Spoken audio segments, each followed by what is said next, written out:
नमस्कार दोस्तों, 11 अप्रैल 2016 इस तारीख को 30 सेकंड के लिए याद रखना। आगे बताएंगे इस वीडियो में कि क्यों ये तारीख इतनी ज्यादा महत्वपूर्ण है। अब नोटबंदी यानी कि डिमोनेटाइजेशन 8 नवंबर 2016 को इंडिया में हुई थी, जिससे कुछ महीने पहले इंडिया में लॉन्च हुआ था यूपीआई यानी कि यूनिफाइड पेमेंट इंटरफेस, जिसकी लॉन्चिंग डेट थी 11 अप्रैल 2016। ये वही तारीख है जो मैंने आपसे कुछ सेकंड पहले बोला था कि इसको याद रखना। आइए जानते हैं कि क्यों यूपीआई इतना ज्यादा खास हो गया है इंडियन इकोनॉमी के लिए। और सबसे बड़ी बात, यूपीआई की जो टोटल ट्रांजैक्शन है वो 7 बिलियन से भी ज्यादा हो चुकी हैं।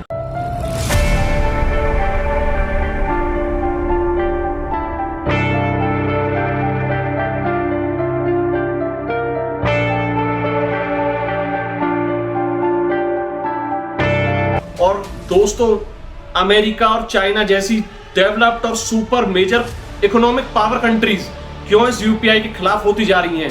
तो दोस्तों, मेरा नाम है धीरज और आप देख रहे हैं द लॉयर शो।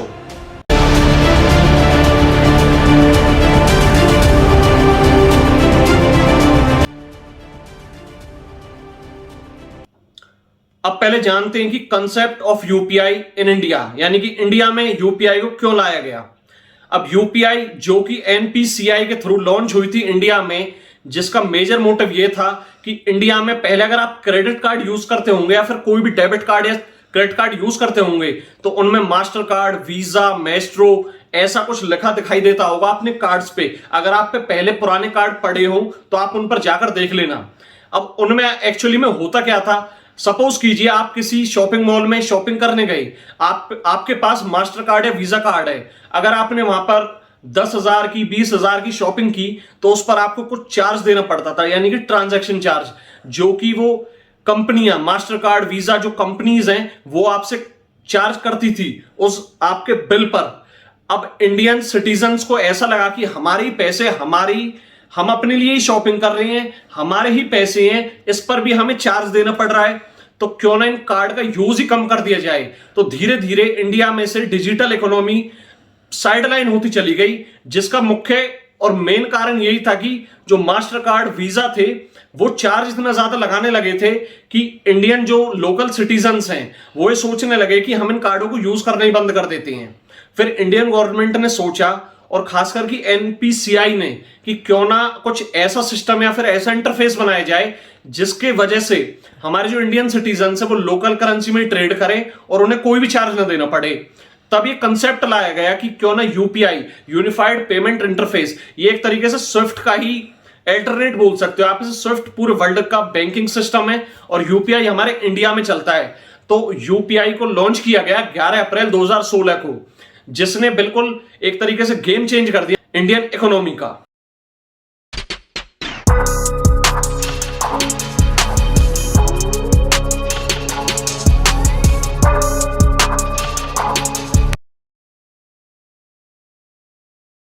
अब बात करते हैं हम UPI growth and it's uses.